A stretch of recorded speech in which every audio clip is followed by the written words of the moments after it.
Habang kinakaharap ni Yuan ang mga big cows na nasa kanilang lugar ay naisip nito na mabuti naman daw at bumabagsak na ng paisa-isa ang mga kalaban nilang grupo. Inumpisahan niyang araw na padalhan ang mga ito ng tig-200 big cows monster.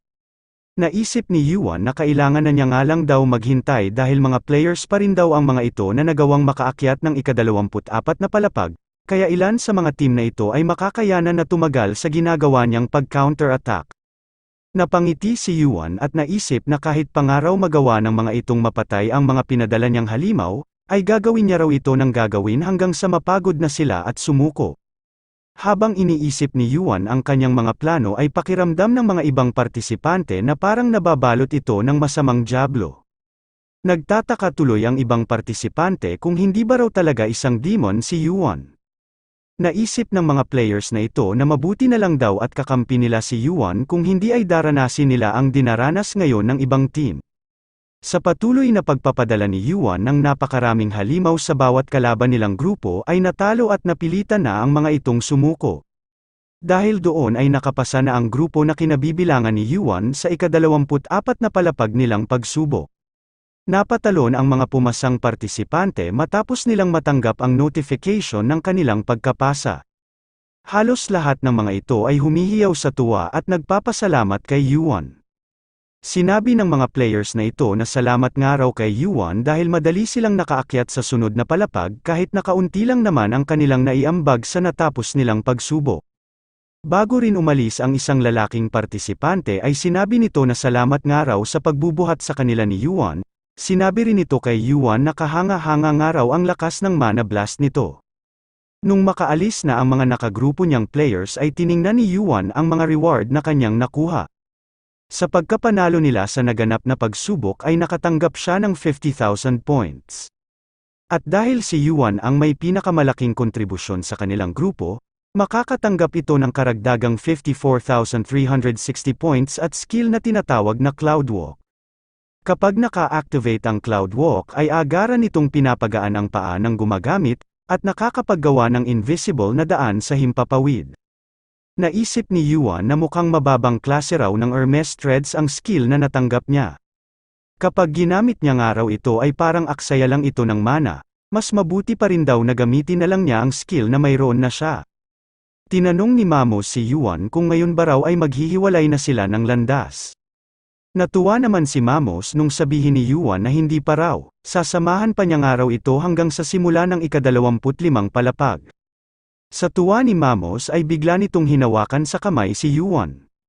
Sinabi nito na magpunta na nga raw silang dalawa sa ika-25 palapag. Natanggap ni na Mamos at Yuan ang notification na mag-teleport na raw sila sa 25th floor. Mabilis na napalitan ang kapaligiran ng mga players na nagtungo sa sunod na palapag. Naroon sila ngayon sa syudad ng Britain na nasa ika-25 palapag ng tore. Nung na-teleport na rin sina Mamos at Yuan ay napakinig nila ang labis na pagkamangha ng ibang mga players. Totoo nga raw pala ang reputasyon ng lugar na ito bilang isang magandang syudad. Narinig nga rin daw nila na sikat ang lugar na ito bilang destinasyon ng mga turista. Nagtanong ang isang player kung ang mga statwa ba raw na nakikita nila ngayon ay ang mga estatwa ng mga sikat na Knights of the Round Table. Tiningnan ni Yuan ang pinakakapansin-pansin sa mga statwang ito. Naisip niya na bukod nga raw sa Knights of the Round Table ay naroon din ang King of the Knights na si Arthur. Bigla namang nagparamdam ang espiritu ni Arthur na nasa loob ng kaini at sinabing ito nga raw ang totoo niyang itsura. Sa isipan ni Yuan ay tinanong niya si Arthur kung hindi pa ba raw nito nalilimutan ang dati niyang katawan. Nainis naman si Arthur at sinabing hindi naman daw sa naaalala pa niya ito, kung binigyan lang daw sana siya ni Yuan ng katawan na itsurang tao, sana raw ay hindi siya ngayon magrereklamo. Tinanong ni Yuan kung gusto ba raw ni Arthur na ilipat niya ito sa katawan ng malaking baka na itinabi niya. Naasar naman si Arthur at sinabing ilagay nga raw siya nito sa katawan ng isang tao. Sinabi ni Mamos na narinig nga raw niya na ang hari ngayon ng Britanya ay si Lancelot, pero hindi pa nga raw ng mga ito pinapalitan ang estatwa ng dating hari. Sumagot si Yuan na dahil raw pansamantalang hari lang si Lancelot. Nagtaka si Mamos sa nabanggit ni Yuan na pansamantala. Tinanong niya na di ba raw halos 1,000 taon na ang lumilipas simula nang mawala ang dating hari na si Arthur. Sinabi ni Mamos na napapaisip nga raw siya kung anong klase ng tao ang mga ito. Si Arthur na gumawa sa lugar na kung nasaan sila ngayon at si Lancelot na pinagharian ito sa loob ng halos 1,000 taon. Sinabi ni Yuan na malapit na nga raw makilala ni Mamos ang mga ito.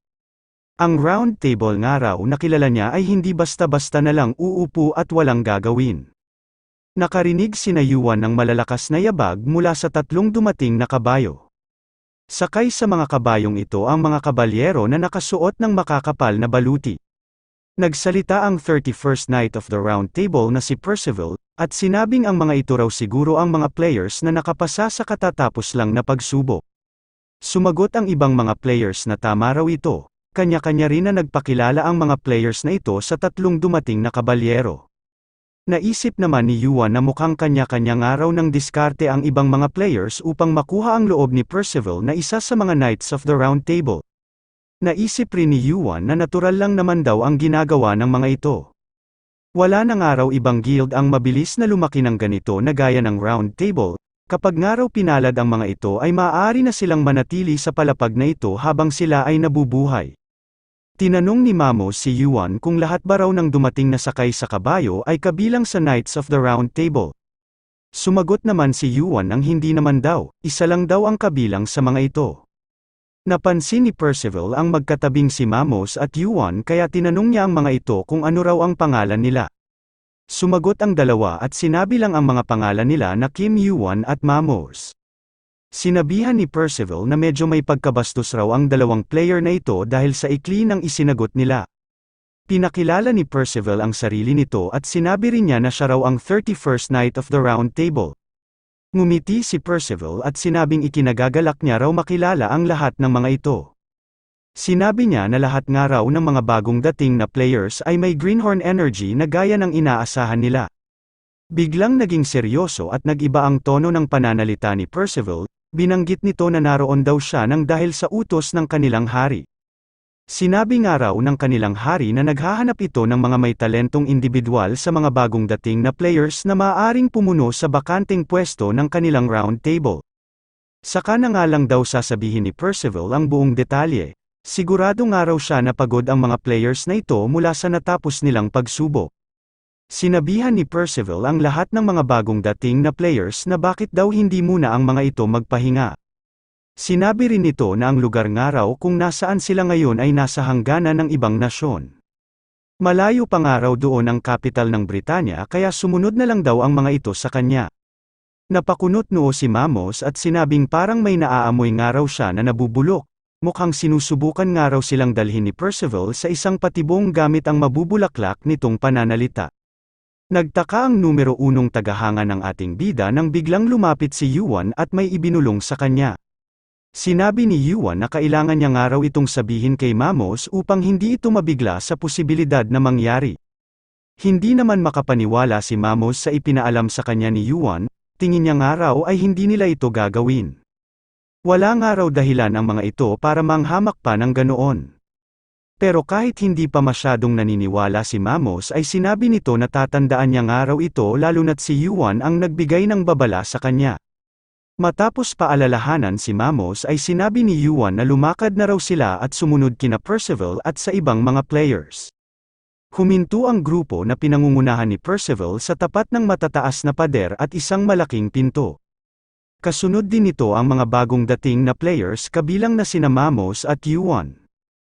Pinaalam ni Percival sa mga bagong dating na players na sa likod daw ng matataas na pader ng kastilyo ay ang kabisera ng Britanya na kilala sa tawag na Camelot. Namangha naman ang karamihan sa mga bagong dating na players sa sobrang taas ng nasa harapan nilang pader. Hindi nga raw nila inakala na ganoon daw pala kalaki ang syudad na ito. Sinabi ni Percival na hindi pa raw sila makakapasok dahil mayroon daw silang isang problema. Nagtanong naman ang mga bagong dating na players kung ano raw ito. Tinanong nila kung may kailangan ba raw silang ipakita o kailangan nilang dumaan sa isang checkpoint. Sumagot si Percival na wala raw tumama sa hula ng mga ito. Sinabi ni Percival na ikinalulungkot man daw niyang sabihin pero naghihigpit daw sila sa pagpapapasok sa mga demons. Kaya nga raw ang mga demons na hindi nila alam kung saan nagmula ay mahihirapan na makapasok. Nagulat naman si Mamos sa mga sinabi ni Percival, ano nga raw klase ng kalokohan ang sinasabi nito. Humiyaw si Mamos at tinanong kung nagbalik ba raw sila sa nakaraan dahil racism raw ang ginagawa sa kanya ng mga ito. Nagsalita na rin si Yuan at nagtanong kung may ganoong batas ba raw talaga sa Britanya. Sumagot naman si Percival na ipinatupad daw ang ganitong batas matapos ang pagkawala ng kanilang unang hari. Sana nga raw ay maintindihan sila ng iba dahil may pagkasensitibo nga raw ang paksa ng batas nilang ito. Bumalik ang seryosong mukha ni Percival at sinabing makakagawa naman daw sila ng eksepsyon kung igagarantiya ito ni Kim Yuan. Nagtanong si Yuan kung paano niya raw ito gagawin. Nag-init naman ang ulo ni Mamos at sinabing bakit nga raw kailangan pa niya ng taga-garantiya, gayong isa ng malaking patunay ang kanyang sarili. Lumakas ang boses ni Mamos at nagtanong kina Percival kung alam ba raw ng mga ito kung sino ang kanyang ama. Hindi na napigilan ni Mamos na mapahiyaw nang sagutin siya ni Percival na paano niya nga raw ito malalaman. Kahit sino pa nga raw ang ama nito ay kailangan nilang sundin ang batas. Tinawag ng nagagalit na si Mamos si Percival na isang mangmang at inihiyaw niya sa mga ito kung sino ang kanyang ama. Sinabi niya na ito nga raw si Belial, ang isa sa 7 Demon Kings na namumuno sa Demon Lords Guild, at isa sa top 100 high rankers ng Tower. Inihiyaw rin ni Mamos na anak nga raw siya ng dakilang si Belial, tapos may lakas pa nga raw ng loob ang mga ito na hamunin siya para lang sa kanyang identification. Kinabahan ang mga nagbabantay sa malaking pinto nung marinig nila ang pangalan ni Belial. Hindi naman inasahan ni Yuan na magrereklamo ng ganon si Mamos na parang isang bata. Nagpatuloy sa pagsigaw si Mamos at tinakot din ito sina Percival na isusumbong niya raw ang mga ito sa kanyang ama. Iminungkahi ng isang lalaki kay Percival na mukhang hindi raw maganda kung pahahabain pa nila ito. Tingin niya nga raw ay malinaw na kung saan nagmula ang demon na si Mamos kaya maaari na nila itong papasukin. Wala nang nagawa pa si Percival at pumayag na ito na papasukin si Mamos. Sinabi niya sa mga gwardya na buksan na raw ng mga ito ang pinto. Habang naglalakad sa loob ng Camelot ay kinausap ni Mamos si Yuan gamit ang player kit nito upang hindi sila marinig ng ibang mga tao. Sinabi ni Mamos na hindi niya nga raw akalain na hahamakin siya ng mga ito nang dahil sa kanyang lahi, sa sobrang galit niya nga raw ay halos magsimula siya ng gulo. Pero natahimik naman daw ang mga ito noong banggitin niya ang pangalan ng kanyang ama. Napatanong din si Mamos kung paano nga raw nalaman ni Yuan na magiging ganoon ang gagawing asta ni na Percival. Napatanong din siya kung pinag-aralan ba raw ni Yuan ang batas ng Britanya. Sinagot ni Yuan ang sunod-sunod na mensahe ni Mamos na intuition niya lang daw ito. Habang naglalakad ay nasisiyahan ang mga bagong dating na players dahil naroon na nga raw sila sa Camelot. Hindi rin nila mapigilang mamangha at magtanong kung ang mataas ba raw na gusali na nakikita nila ngayon ay ang kastilyo ng hari. Tahimik naman na nakasunod si Yuan kasama ng mga nakasabay nitong bagong dating na players. Sa paglalakad ni Yuan ay biglang nagparamdam ang mahiwagang itlog na inilalabas daw nito ang kanyang pangil. Sari-saring emosyon ang nararamdaman ngayon ng mahiwagang itlog. Nakatanggap si Yuan ng notification na nagrereklamo raw ang mahiwagang itlog na nagugutom na raw ito. Nakatanggap din siya ng notification na umiiyak at kumakawag daw ang mahiwagang itlog. Bukod sa mga iyon ay ilan pang notification ang natanggap ni Yuan sa biglang pagiging aktibo ng kanyang mahiwagang itlog. Naisip ni Yuan na tama nga raw ang hinala niya na mayroong bakas ng isang outer gods sa napuntahan nilang lugar. Nakumpleto na nga raw niya ang completion rate ng kanyang Heaven Slaying Star. Ang mahiwagang itlog na nga lang daw ang kailangan niyang pagtuunan ng pansin. Kailangan niya nga raw madaliin ang pag-angat ng incubation rate nito upang malaman na niya kung ano ba talaga ang lalabas dito. Kung magagamit niya ba raw ito laban sa mga outer gods o magiging isa itong kutsilyo na susugat lang sa kanya. Habang may mga bagay pa na iniisip si Yuan ay bigla naman siyang sinabihan ng mahiwagang itlog na bilisan na raw niya.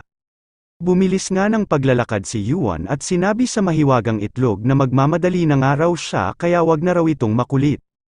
Pinagpatuloy pa rin ng mahiwagang itlog ang pagsasabi kay Yuan na magmadali raw ito. Napapaisip naman si Yuan kung kaya ba raw napakaingay ng mahiwagang itlog ay nang dahil sa mataas na ngayon ang incubation rate nito. Tulad nga ng sinasabi ng karamihan, napakaganda nga ng Camelot na siyang tumatayong kabisera ng Britanya. Ginabayan ni Percival ang mga bagong dating na players at sinabing magpahinga daw muna ang mga ito sa loob ng isang napakalaking palasyo. Sa loob ng napiling kwarto ni Yuan ay kinausap nito ang nasa kainin niya na si Arthur. Tinanong niya kung bakit nga raw ang tahimik nito ngayon, hindi pa nga raw ito nagsasalita simula nang dumating sila sa Camelot. Sa pagtatanong ni Yuan ay nagsalita na rin ang espiritu ni Arthur. Sinabi ni Arthur na sa kabilang araw ng mga nangyari, hindi pa rin daw nagbabago ang itsura nito. Napatanong naman si Yuan kung ang kastilyo ba raw ang tinutukoy ni Arthur. Tingin niya nga raw ay parang napakatanda na nga ng gusaling ito. Sumang-ayon naman si Arthur kay Yuan, sinabi niya na mas matanda pa raw ang lugar na ito kaysa sa kanya. Matapos sagutin ang tanong ni Yuan ay si Arthur naman ang nagtanong dito. Tinanong niya si Yuan kung bakit daw ito pumunta sa palasyo, hindi ba raw binalaan na ito ng isang lalaki na taga-Olympus. Sumagot naman si Yuan nang narinig naman daw siguro ni Arthur ang mga sinabi ni Percival habang naglalakad sila papunta doon. Sinabi noon ni Percival na gusto raw makilala ng kanilang hari si Yuan. Pinaanyayahan din siya nito na pumunta raw siya sa kastilyo kasama si Mamos. Hindi naman malimutan ni Mamos ang ginawang panghahamak sa kanya ni Percival, kaya tinanong niya ito kung ayos lang ba raw talaga na pumasok sa kastilyo ang kagaya niya na tingin ng mga ito'y nakakadiring demon. Napahiwalay na si Mamos sa ating bida dahil pinili ni Yuan na sundan si Percival papunta sa kastilyo. Sinabi ni Arthur na hindi naman daw iyon ang tinatanong niya. Sumagot si Yuan na si Arthur nga raw mismo ang nagsabi sa kanya na may gusto itong makita doon. Napatanong naman si Arthur kung si Merlin ba raw ang tinutukoy nito. Natanong niya rin kung kaya ba lang daw nagpunta doon si Yuan ay para makita ang kanyang kaibigan. Sinabi ni Yuan na ito nga raw ang hininging pabor sa kanya ni Arthur. Hiniling nga raw nito na makita si Merlin kahit na ano pa man daw ang mangyari. Nabagbag naman ang damdamin ni Arthur. Sinabi nito na akala nga raw niya ay isang bastardo si Yuan na walang awa, noong inilagay siya nito sa katawan ng isang orc. Tinanong ni Yuan kung ganun na ba raw talaga ang opinyon nito sa kanya.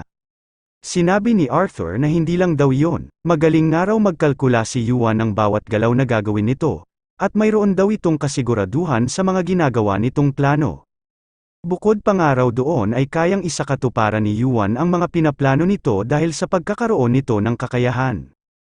Sinabi ni Arthur na ito nga raw ang pagkakakilala niya kay Yuan, kaya nga raw nagtataka siya kung nakaapekto ba raw siya sa ginawa nitong desisyon. Sinabi ni Yuan na nakaapekto nga rin daw ito ng kaunti sa kanyang desisyon. Sinabihan naman ni Arthur si Yuan na hindi nga raw nito nakokontrol ang kanyang emosyon nang dahil sa kakulangan nito ng karanasan. Kahit nga raw malakas si Yuan ay talagang isang player pa lang ito na nasa mababang palapag. Sinabi ni Arthur na hindi nga raw maaaring maging malambot si Yuan kung gusto talaga nitong maging isang ranker. Gaya nga raw ng isang hindi nagbabagong diamante, kailangan nga raw nitong mapanatili na malinaw ang puso at kaisipan nito. Sinabi ni Yuan na hindi nga raw siya nagpunta doon nang hindi nag-iisip. Sinabihan ni Yuan si Arthur na manood nga raw ito ng mabuti, panuurin nga raw nito kung paano siya gagawa ng malaking gulo sa Britanya. Sa labas ng kastilyo ay may isang malaking hardin na napapalibutan ng magagandang bulaklak at halaman. Sa loob ng hardin na ito ay nagpapasalamat ang isang babaeng katulong sa taong tumulong sa kanya. Sinabi ng babaeng ito na hindi niya nga raw akalain na magiging sobra ang galit sa kanya ng isa sa mga Knights of the Round Table nang dahil lang sa isang maliit na sanga na tumama sa ulo nito. Nanakot pa nga raw noon ang knight na ito na puputulin daw nito ang dalawa niyang kamay bilang kabayaran sa nadungisan niyang Round Table Knight's armor. Sinabi ng isang katulong na babae na kung hindi nga raw sa tulong ng taong kausap niya ay baka raw nalagay na siya sa isang malaking gulo. Sinabi ng lalaking kausap nito na may ilan nga raw sa mga miyembro ng Round Table ang may masamang personalidad. Sinabihan ng matandang lalaki na may mahabang balbas na kilala sa tawag na Merlin ang katulong na babae na mag-ingat daw ito. Malalagay nga raw ito sa malaking problema kapag nasangkot ulit ito sa mga ganoong klase ng tao. Nagpasalamat naman ang katulong na babae sa paalala sa kanya ng matandang lalaki na kausap niya. Sinabi nito na hindi pa raw siya ganoon katagal simula nang mag-umpisa siyang magtrabaho sa kastilyo. Tinanong din ng babaeng ito kung mataas ba raw ang katayuan ni Merlin at ganoon na lamang ang takot na naramdaman ng isang knight nung makita niya ito. Tinawag ng katulong na babae na Sir si Merlin at sinabing sana raw ay hindi niya ito nailagay sa isang problema. Sinabi ni Merlin sa katulong na babae na hindi na raw mahalaga na malaman nito kung ano ang pangalan ng isang matanda na tulad niya. Kung gusto nga raw talaga nitong magpasalamat sa kanya ay tingnan at alagaan na lang daw nito ng buong puso ang hardin. Kung minsan nga raw ay pumupunta siya doon at naglalakad upang malinawan ang kanyang kaisipan. Iniwanan na ni Merlin ang katulong na babae sa hardin. Habang naglalakad ito ay sinasabi nito ang mga salawikain ng matatanda na mukhang malapit na raw ang katapusan. Karamihan nga raw sa kabataan ngayon ay nabubulok na ang ugali. Saan na nga raw kaya napunta ang kabutihan at kabayanihan ng mga ito? Napailing si Merlin at sinabing saan na nga rin daw kaya napadpad ang dignidad ng ilan sa mga Knights of the Round Table. Hindi nga raw sila ganoong umasta noong kapanahunan nila. Lumingon sa tabihan niya ang tila kanina pang nagsesermon na si Merlin at nagtanong sa taong nakita niya kung sumasang-ayon ba raw ito sa kanyang mga sinabi. Ang tao na tinanong ni Merlin ay ang ating bida na si Kim Yuan. Tumugon si Yuan sa tanong sa kanya ni Merlin at sinabing sumasang-ayon nga raw siya dito. Upang hindi naman malaman ni Merlin na kilala na siya ng ating bida ay nagtanong si Yuan kung ito nga raw ba si Merlin, ang Great Wizard na nagtatag ng Britanya kasama si King Arthur at ang gumawa ng Round Table. Sumagot naman si Merlin ng tama raw ang lahat ng sinabi nito, pero hindi nga raw siya pamilyar sa mukha ni Yuan. Nagtanong si Merlin kung ano nga raw ang ginagawa ni Yuan at bakit daw kanina pa itong sumusunod sa kanya. Nagtaka naman si Merlin nang ipakilala ng ating bida ang sarili niya at sinabing siya raw si Kim Yuan. Sinabi ni Merlin na bigla na nga lang daw nitong binanggit ang kanyang pangalan. Inulit-ulit ni Merlin ang pangalan ni Kim Yuan at sinabing parang narinig na nga raw niya noon ang pangalan nito. Ipinaalam ni Yuan na isa raw siya sa mga bagong dating na players. Habang may kinukuha si Yuan sa inventory nito ay sinabi ni Merlin na siguro raw ay si Lancelot ang nag-imbita dito. Nagtanong din si Merlin kung ano raw ang kailangan sa kanya ni Yuan. Nagtaka naman si Merlin nang makita niya na may item na hinugot si Yuan sa inventory nito. Kilala niya nga raw ang espada na kinuha nito, ito nga raw ay ang Excalibur. Nawala ang malumanay na mukha ni Merlin habang tinatanong niya si Yuan kung saan daw nito nakuha ang espadang Excalibur. Sumagot naman si Yuan nang mahaba-haba rin daw ang kanyang ikukwento. Pero tingin niya raw ay hindi nila ito maaaring pag-usapan sa ganoong kabukas na lugar. Habang hawak ang Excalibur ay nagtanong si Yuan kung maaari ba raw nila itong pag-usapan habang umiinom ng tsaa. Isinama ni Merlin si Yuan sa loob ng isang kwarto upang uminom ng tsaa. Nung makaalis ang tagasilbi na nagtimpla ng tsaa ay sinabi ni Merlin kay Yuan na maaari na raw itong magpaliwanag. Nagtanong si Merlin kung paano nga raw nakuha ni Yuan ang espada ng kaibigan niyang si Arthur. Sumagot naman si Yuan na sa hindi nga raw inaasahang pagkakataon ay napasa kamay niya ang relic na ito. Napaisip naman si Merlin nang tawagin ni Yuan na isang relic ang Excalibur. Sinabi nito na hindi niya nga raw alam kung saan nawala si Arthur at kung inabando na ba raw nito ang Britanya. Matapos nga raw ang halos 1,000 taon na wala siyang balita na nakuha tungkol kay Arthur, nakaramdam daw siya ng magkasabay na kalungkutan at galit. Ito nga rin daw ang dahilan kaya sinusubukan na niyang kalimutan ang kaibigan niya na si Arthur. Malaki nga raw ang epekto ng pagkawala nito sa kanya dahil ganoon daw ito kahalaga. Sinabi ni Merlin na nakakagaan daw sa pakiramdam na malaman niya na tapos na pala ang kapalaran ng kanyang kaibigan. Nagtanong si Merlin kung ano raw ang koneksyon ni Yuan kay Arthur. Tinanong din ito kung paano raw nalaman ni Yuan ang ugnayan niya kay Arthur at kung bakit daw ito pumunta doon para lang hanapin siya.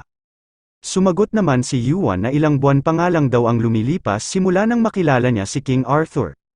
Nagulat naman si Merlin sa sinabi ni Yuan, ibig sabihin ba raw noon ay kamamatay pa lang nito. Inilapit ni Yuan ang nasa kamay niyang kaini at sinabi kay Merlin na mali raw ito. May lumabas na itim na usok sa suot nitong guwantes at doon ay ginamit ni Yuan ang kapangyarihan ng kaini upang magsama ng isang malaking orc. Sa halimaw na ito nakalagay ang espiritu ni Arthur.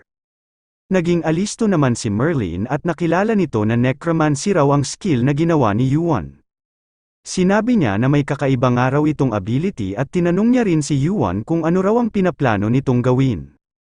Tinanong niya kung gagamitin ba raw ni Yuan ang inilabas nitong undead para labanan siya. Agad naman itong itinanggi ni Yuan at sinabing imbis nga raw na siya ang magpaliwanag ay mas mabuti na si Merlin na mismo ang magtanong sa undead upang maiwasan nila ang hindi pagkakaunawaan. Nung alisin na ng malaking orc ang kamay nito sa kanyang mukha ay tinanong ni Merlin si Yuan kung bakit daw sinabi nito na kausapin niya ang halimaw. Nagsalita na ang halimaw na inilabas ni Yuan at tinawag na matandang hukluban si Merlin. Sinabi nito na matagal-tagal na nga rin daw nung huli silang magkita. Hindi naman napigilan ni Merlin ang pagpatak ng luha nito noong makilala na niya, na ang matalik niyang kaibigan na si Arthur ang halimaw na nasa harapan niya ngayon. Sinabi ni Arthur na nagawa nga raw agad ni Merlin na makilala siya. Bigla namang nainis si Merlin at tinawag na walang galang si Arthur. Sinabi niya na ito nga lang daw ang kilala niya na tumatawag sa kanya ng matandang hukluban. Kahit nga raw napakalaki ng layo ng edad niya kay Arthur ay hindi nga raw siya nito pinakitaan ng paggalang. Sinabihan naman ni Arthur si Merlin na kumalma raw ito, sa asta nga raw nito ngayon ay para itong isang namatay na tao na kabubuhay pa lang. Kumalma na si Merlin at tinanong kung bakit daw ganoon ang anyo ni Arthur. Si Arthur naman ang nakaramdam ng pagkainis habang tinitingnan ang nagpipigil sa tawa na si Yuan. Sinabi niya kay Merlin na ang batang ito nga raw ang may kasalanan. Naging seryoso na si Yuan nung sabihin ni Arthur na may kailangan daw siyang ipaalam kay Merlin. Nagtanong naman si Merlin kung ano raw ito, biglang lumakas ang boses ni Merlin nung itanong nito kay Arthur kung tungkol ba raw ito sa taong pumatay sa kanya. Sinabihan ni Arthur si Merlin na naging matalas daw ang mga mata nito, nakahanda na nga raw agad itong maghanap at ipaghiganti ang pagkamatay niya. Sinabi ni Arthur na ayos na raw siya, hindi niya na raw kailangang maghiganti. Mas importante pa nga raw doon ang kailangan niyang sabihin. Lumaki ang mga mata ni Merlin at biglang nagwala ang mana na nakapalibot dito nung ipaalam sa kanya ni Arthur na naroon daw sa kastilyo ang tao na pumatay sa kanyang anak.